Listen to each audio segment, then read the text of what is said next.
మనుష్యుల కొరకు అభిషేకము పొందుకున్న ఈ సౌలు దేవుని యందలి భయభక్తుల్లో లేకుండా, దైవజనుడి యొక్క మార్గములో నడవకుండా ఉన్నప్పుడు ఇశ్రాయేలు ప్రజలు ఏం చేస్తారో తెలుసా? ఈ సౌలు రాజుగా మాకొద్దు అని అరవడం ప్రారంభించారు. హల్లెలూయా. అంటే మనము దేవుని ద్వారా అభిషేకింపబడిన వారమైతే, దేవుని అభిషేకము మనలో ఉంటే ప్రజల్ని ఎలా పరిపాలించాలి, వారిని భయభక్తులతోటి ఎలా నడిపించాలి, దేవునితోటి వారికి అంటు ఎలా కట్టాలి అని నిజమైన అభిషేకము పొందిన వ్యక్తి గ్రహిస్తాడు. సౌలుకి అభిషేకానికి ఉన్న విలువ తెలియదు కాబట్టి రాజుగా అయిన వెంటనే మనుష్యుల యొక్క ఆలోచనలోనికి, ప్రజల యొక్క ఆలోచనలకు వెళ్ళిపోయి ప్రజలకే భారమైన వ్యక్తిగా మారిపోయాడు. ప్రజలకే దేవుని కోపమును కలుగు చేసిన వాడిగా మారిపోయాడు. ఈరోజు మనము కూడా అభిషేకము పొందుకున్నాము అంటే, ఆత్మాభిషేకము పొందుకున్నాము అంటే మన కుటుంబాన్ని దైవ భక్తిలో నడిపించే వారిగాను, మన ప్రజలకి దేవుని దగ్గర నుండి కీడు రాకుండా వారి కొరకు ప్రార్థన చేసేవారిగాను, దైవజనుడు చెప్పిన మాటలకి ఎవరైతే లోబడతారో వారు దేవుని దగ్గర నుండి అభిషేకము పొందినవారు. హల్లెలూయా. ఇంకా రెండవ అభిషేకమును మనము చూసినప్పుడు, మొదటి అభిషేకం ఏమిటంట? మనుష్యుల కొరకు అభిషేకము పొందిన వ్యక్తి సౌలు. ఇప్పుడు సువార్త కొరకు అభిషేకమును పొందుకున్నారంట. హల్లెలూయా. ఇది చాలామంది పాస్టర్స్ ఎక్కువ చేస్తూ ఉంటారు. అంటే ట్రైనింగ్ అయిన తర్వాత పాస్టర్స్ని అభిషేకించి సువార్తకు పంపిస్తూ ఉంటారు. కానీ యేసు ప్రభు అన్నాడు, సకల జనులను నాకు శిష్యులుగా చేయండి అన్నాడు. హల్లెలూయా. అంటే ప్రతి ఒక్కరు కూడా యేసు ప్రభు ఇచ్చే అభిషేకంలోనికి వెళ్ళాలి. హల్లెలూయా. సేవకులే కాదు, విశ్వాసులు కూడా. ఆ మాటని లూకా సువార్త 4వ అధ్యాయము 18వ వచనము చదువుకుందాం. ఈ అభిషేకము ఏం చేయమని చెప్తుంది, ఈ అభిషేకము ఎలా ఉండమని చెప్తుంది అనేది మనము చూద్దాం. లూకా సువార్త 4వ అధ్యాయము 18వ వచనం. ప్రభువాత్మ నా మీద ఉన్నది,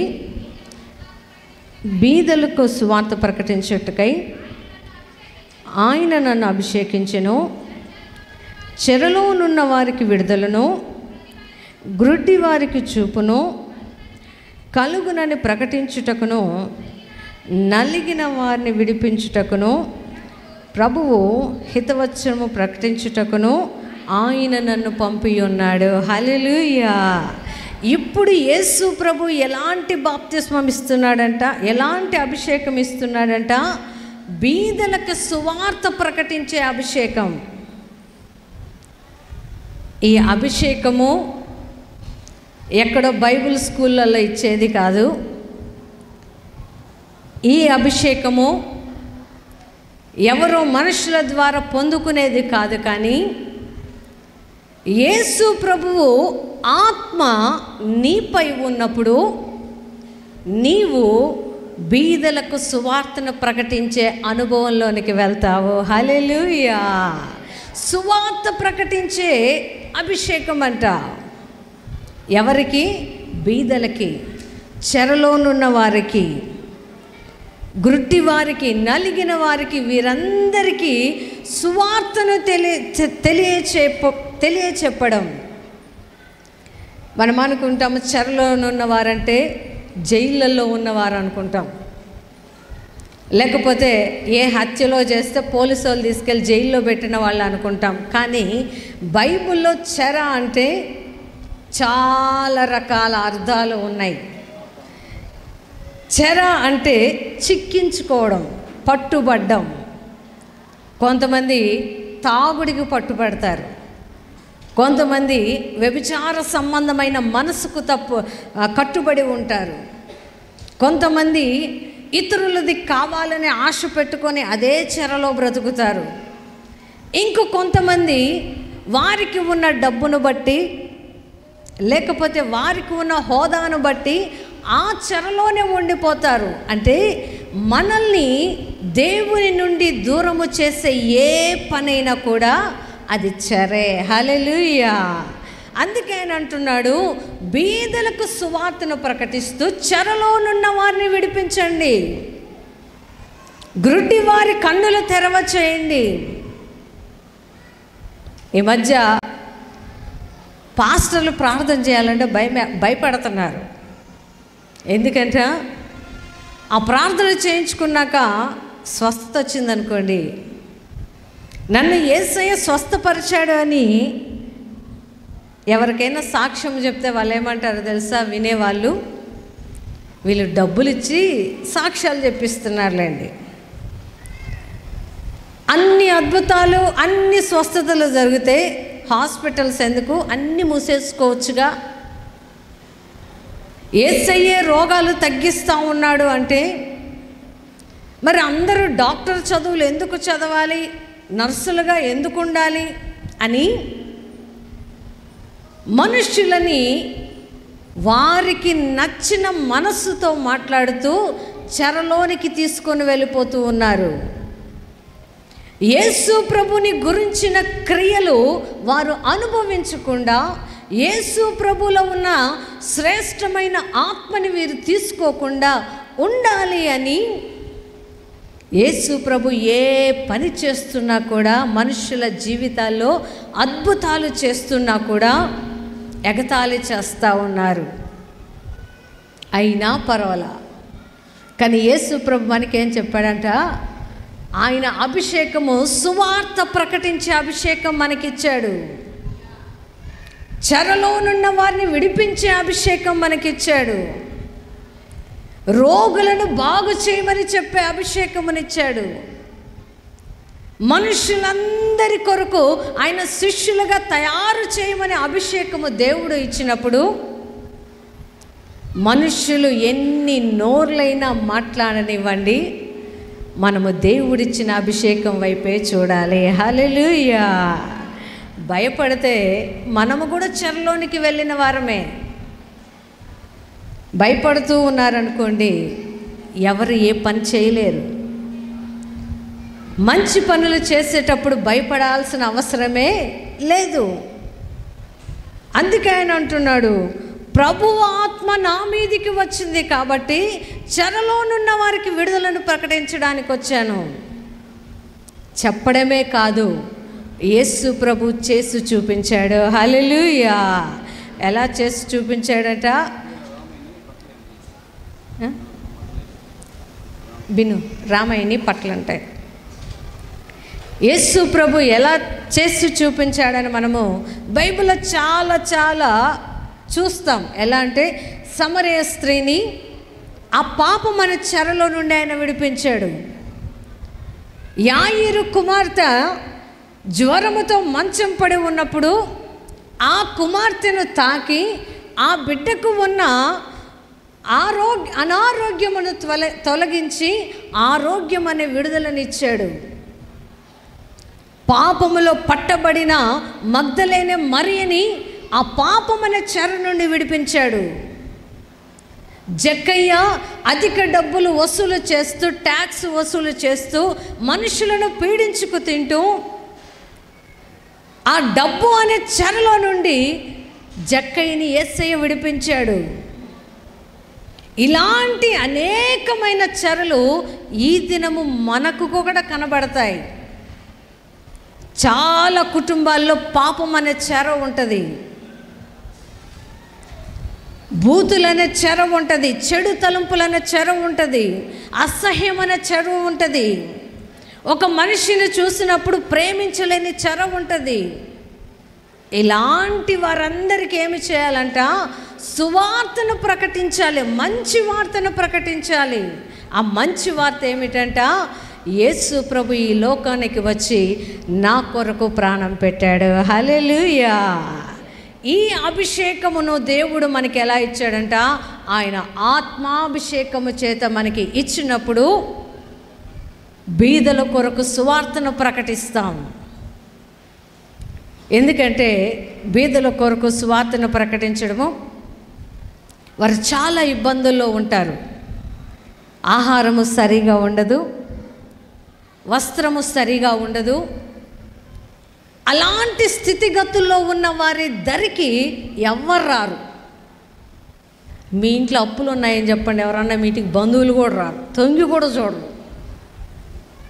మాకు శ్రమలు ఉన్నాయ్యా అని చెప్పండి, మీ ఇంటికి వస్తే ఆ శ్రమలు వారు కూడా పంచుకోవాల్సి వస్తుందని దూరం నిలబడతారు. అలా దూరము నిలవబడిన నీ కొరకు నా కొరకు యేసు ప్రభు సువార్తను మోసుకుంటూ ఈ భూమి మీదకి వచ్చాడు. హల్లెలూయా. నేను ఉన్నాను అనే సువార్తను ప్రకటించాడు ఆయన. నేను నిన్ను విడిపిస్తాను అనే సువార్తను ప్రకటించాడు ఆయన. పాపాన్ని తొలగిస్తాను అనే సువార్తను ప్రకటించాడు ఆయన. మారు మనసు అనే సువార్తను మనకు ప్రకటించాడు. అలా ప్రకటించినప్పుడు మనుషులు దేవుని ఆత్మను పొందుకొని వారు ఎలా ఉంటారంట? హెబ్రీయులకు రాసిన పత్రిక 1వ అధ్యాయము 9వ వచనాన్ని చూద్దాం. సువార్త అభిషేకము పొందుకున్నవారు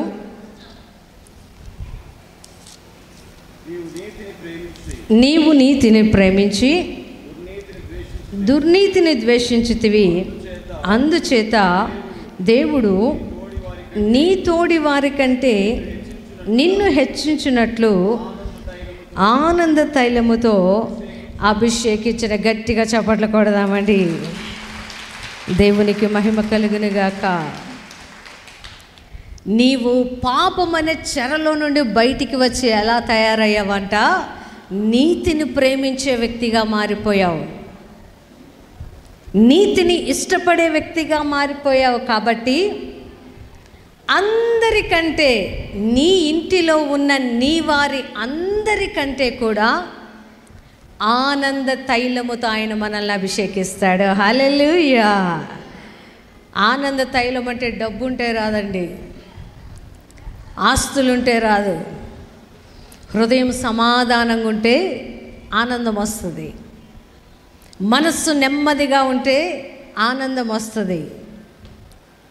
మనస్సులో మనుషులతోటి ఎటువంటి భేదాలు లేకపోతే ఆనందం వస్తుంది. అందుకే ఆయన అంటున్నాడు, చెరలో నుండి బయటికి వచ్చిన నీవు నీతిమంతుడుగా బ్రతుకుతున్నావు కాబట్టి అందరికంటే నిన్ను ఎక్కువగా ప్రేమించి ఆనంద తైలముతో నిన్ను అభిషేకిస్తాను. హల్లెలూయా. ఎందుకంటే ఆనంద తైలం అంటే చాలామంది బాడీ స్ప్రేలు కొట్టుకుంటారు కదా. ఎందుకు కొట్టుకుంటారు వాళ్ళు? కొంతమంది నాకు ఎక్కువ చెమట పోస్తుంది కాబట్టి ఆ చెమట వాసన నాలో నుండి రాకుండా ఉండాలని కొట్టుకుంటున్నాను అంటారు. కొంతమంది ఏమంటారు, నేను కొంచెం డబ్బున్న వ్యక్తిని కాబట్టి నా దగ్గర మంచి వాసన రావాలని కోరుకుంటారు. ఆనంద తైలము కూడా అలాంటిదే. హల్లెలూయా. నీ జీవితంలో అది ఉంటే సువాసన నీకుంటుంది. నీ జీవితంలో ఆనంద తైలము ఉంటే మంచి నీలో నుండి వస్తుంది. నీ జీవితంలో ఆనంద తైలము ఉంటే ఇతరులను ప్రేమించే గుణం వస్తుంది. ఇతరులను ప్రేమించినప్పుడు ఆయన నీలో ఆనందాన్ని నింపుతూనే ఉంటాడు. హల్లెలూయా. చాలామందికి వారికి లేదనే బాధ కన్నా ఎదుటి వారికి ఎక్కువ ఉంది అనే బాధే ఉంటుంది. అందుకని వారు ఎక్కడ ఏ పరిస్థితిలో కూడా ఆనందించలేరు. ఎక్కడికి వెళ్ళినా కూడా ఎదుటోళ్ళను చూస్తూ వారి జీవితంలో ఉన్న ఆనందాన్ని కోల్పోతూ ఉంటారు. కానీ నీతిని ప్రేమించేవాడు ఎలా ఉంటాడంట? దేవుడిచ్చే ఆనంద తైలము కోసం ఎదురు చూస్తూ ఉంటాడు. హల్లెలూయా. బైబిల్లో మనము చూసినప్పుడు యేసు ప్రభువుని ప్రేమించే ఒక కుటుంబం ఉంది. ఎందుకంటే యేసు ప్రభువు సువార్త ప్రకటించి కాస్త అలసట తీర్చుకోవాలి అంటే లాజరు ఇంటికి వెళ్ళి నిర్భయంగా ఉండగలిగినంత స్వాతంత్రం ఉంది. అలాంటి లాజరు ఇంటిలో దుఃఖము వచ్చినప్పుడు ఆ దుఃఖాన్ని బట్టి నీతిమంతుడైన లాజరు కుటుంబము బాధపడుతూ ఉన్నప్పుడు యేసు ప్రభువు ఏ వ్యక్తిని గురించి బైబిల్లో ఏడ్చినట్టు మనము చూడము, కానీ లాజరు గురించి హృదయములోనంట ఆయన నిట్టూర్పు వచ్చిందంట ఆయనకి. యేసు ప్రభువుని సిలువ మీద ఆయన సిలువ యాగము జరిగిస్తూ ఉన్నప్పుడు కొట్టుకుంటూ వెళ్తూ ఉంటే స్త్రీలందరూ ఏడుస్తూ రోదన చేస్తూ ఉంటే ఆయన అంటాడు, నా కోసం ఏడవద్దమ్మా, మీకోసం మీ పిల్లల కోసం ఏడవండి. ఆ మాట చెప్పిన యేసయ్య తాను ప్రేమించిన లాజరు చనిపోయాడు అని హృదయములో నిట్టూర్చినప్పుడు ఆ బాధతోటి యేసు ప్రభువు లాజరు ఇంటిలో ఉన్న దుఃఖాన్ని ఆనంద తైలంగా మార్చాడు. హల్లెలూయా. లాజరు ఆ సమాధిలో నుండి బయటికి వచ్చిన వెంటనే మరియా మార్తలు ఏం చేశారంట, లాజరు యొక్క కట్లు విప్పడానికి బయలుదేరారంట. హల్లెలూయా. నీవు నీతిని ప్రేమించినప్పుడు దుఃఖము నీ జీవితంలో ఉండదు. నీవు దేవుని యొక్క సువార్తను విని చెరలో నుండి బయటికి వచ్చినప్పుడు నీ జీవితంలో ఆనంద తైలమే ఉంటుంది, కానీ మనోవిచారము కానీ మనోదుఖము కానీ ఇవి ఏవి కూడా నీ హృదయాన్ని ఏలలేవు. హల్లెలూయా. అభిషేకం అంటే అది మనకి ధైర్యాన్ని ఇస్తుంది. అభిషేకం అంటే అది మనకు ఒక ప్రత్యేకతను కలుగజేస్తూ ఉంది. ప్రతి ఒక్కరికి ఒక్కొక్క ప్రత్యేకత ఉంటుందండి. ఒక్కొక్క మనిషికి ఒక్కొక్క ప్రత్యేకత ఉంటుంది. ఏమిటంటే కొంతమంది బాగా వంట చేయగలుగుతారు, కొంతమంది ఇల్లును నీట్గా పెట్టుకోగలుగుతారు, కొంతమంది ఉద్యోగం పర్ఫెక్ట్గా చేయగలుగుతారు. ఇలా ఒక్కొక్కరికి ఎలా ఉంటుంది, ఒక్కొక్క టాలెంట్ ఉంటుంది. దాన్ని నువ్వు చేస్తూ పోతే ఆనందిస్తావు, కానీ నీవు చెయ్యవలసిన పనిని మర్చిపోయి పక్క వాళ్ళను చూస్తూ ఉన్నారనుకోండి, దేవుడు నిన్ను ఎంత ఆనంద తైలములో ముంచాలన్నా కూడా మునగవు. ఎందుకంటే మనసంతా కూడా నీతిని ప్రేమించకుండా దుర్నీతి వైపు ఎప్పుడైతే వెళ్తుందో దేవుని ఆత్మ అభిషేకాన్ని పొందుకోలేం మనం. దేవుని ఆత్మ అభిషేకం అనే అభిషేకాన్ని మనం పొందుకున్నప్పుడు ఆయన సాతాను సంఖ్యలను తెంచివేస్తాడు. హల్లెలూయా. సాతాను సంఖ్యలను ఎప్పుడైతే విడిపిస్తాడో, వాడి చెరలో నుండి మనల్ని బయటికి లాగుతాడో, మన కుటుంబం అంతా కూడా క్రీస్తులో సమాధాన పడుతుంది. హల్లెలూయా. అందుకే పాస్టర్ గారు చెప్పారు, కుటుంబ అభిషేక కూడికలు. నీ ఇంటిలో ఉన్న బిడ్డలు కానీ, భర్త కానీ, లేకపోతే కోడళ్ళు, అత్తలు, తోడు కోడళ్ళు, బావలు, బామర్దులు, అన్నతమ్ములు, అక్క చెల్లెలు, మీరు జీవితంలో వారు ఏ చెరలో ఉన్నారో ఆ చెర నుండి విడిపించడానికి ఈ ప్రార్థనలు. హల్లెలూయా. వారి కొరకు ప్రార్థన చేయడానికి ఈ కూడికలు. దేవుని అభిషేకమును, సువార్తను ప్రకటించే అభిషేకము. ఆ సువార్తను పొందుకున్న వ్యక్తి ఆనంద తైల అభిషేకము పొందుతాడు. హల్లెలూయా. కాబట్టి మనమేమి కోరుకోవాలంట, మనుషులను పరిపాలించే అభిషేకం మనకొద్దు, కానీ దేవుడు దీనమైన మనస్సును ఇచ్చినప్పుడు పేదలకు సువార్త చెప్పగలుగుతాడు. దీనమైన మనస్సు దైవజనుడికి లేకపోతే బేదల్ని దగ్గరకు కూడా రానివారు. దైవజనుడికి దేవుని యందలి ప్రేమ, భయము, భక్తి ఉన్నప్పుడు, ఆయన ఆత్మ ద్వారా నడిపించబడుతూ ఉన్నప్పుడు బీదలకు సువార్త ప్రకటించబడుతూనే ఉంటుంది. హల్లెలూయా. ఆ బీదలు ఆనందములో మునిగి తేలాలి అని వారిని తీసుకొచ్చి దేవుని సన్నిధిలో నిలబెడితే వారిని దేవుడు ఆనంద తైలముతో అభిషేకిస్తాడు. హల్లెలూయా. అట్టి కృపను మనందరి జీవితాలకి దేవుడు దయచేయనుగాక. ఆమేన్.